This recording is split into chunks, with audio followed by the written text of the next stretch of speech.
கர்த்தாவே, நானோ எப்பொழுதும் நம்பிக்கை கொண்டிருந்து மென்மேலும் உம்மை துதிப்பேன்.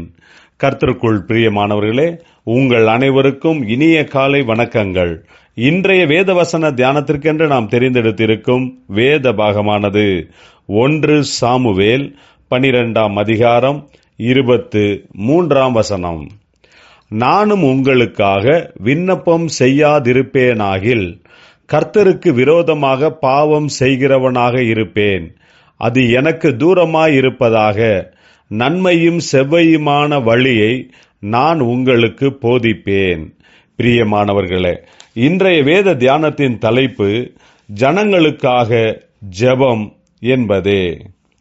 அந்நிய ஜனங்களுக்கு ராஜா இருப்பது போல தங்களுக்கும் ஒரு ராஜா வேண்டும் என்று இஸ்ரவேல் ஜனங்கள் தீர்க்கதரிசியான சாமுவேலினிடத்தில் கேட்கும்போது, சாமுவேல் அவர்களுக்கு சொன்னது என்னவென்றால், மற்றவர்களுக்கும் நமக்கும் இருக்கும் வித்தியாசம் என்னவென்றால், தேவனாகிய கர்த்தரே நமக்கு ராஜாவும் எஜமானனுமாயிருக்கிறார் என்றான். ஆனாலும் இஸ்ரவேல் ஜனங்கள் தங்களுக்கு ராஜா வேண்டும் என்று பிடிவாதமாக இருந்தார்கள். அதனால் கர்த்தர் சவுல் என்பவனை ராஜாவாக நியமிக்கும்படிக்கு சாமுவேலினிடத்தில் சொன்னார். பிறகு தீர்க்கதரிசியான சாமுவேல் ஜனங்களிடத்தில், நானோ வயது முதிர்ந்து கிழவனானேன், என்னிடத்தில் ஏதாவது அநியாயம் இருந்தால் இப்போது தெரியப்படுத்தவும் என்று கேட்டான். அதற்கு ஜனங்கள் எல்லோரும், நீர் எங்களுக்கு அநியாயம் செய்யவும் இல்லை, எங்களுக்கு இடுக்கண் செய்யவும் இல்லை, ஒருவர் கையிலும் நீர் பரிதானம் வாங்கவும் இல்லை என்றார்கள். சாமுவேலை குறித்து ஜனங்கள் உத்தமமான சாட்சி கொடுத்தார்கள்.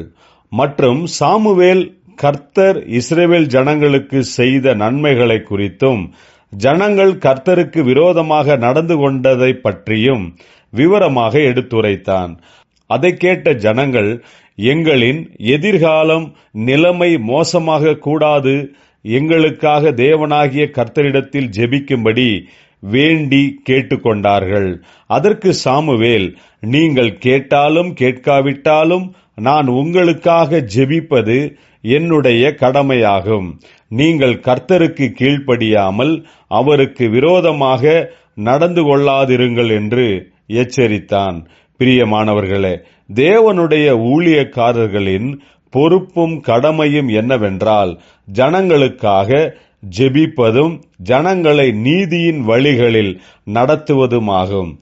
நம்முடைய திருச்சபையின் ஜனங்கள் தேவனுடைய உத்தமமான வழிகளில் நடக்கும்படியாக தொடர்ந்து ஜெபிப்போமாக. ஜெபிப்போம்.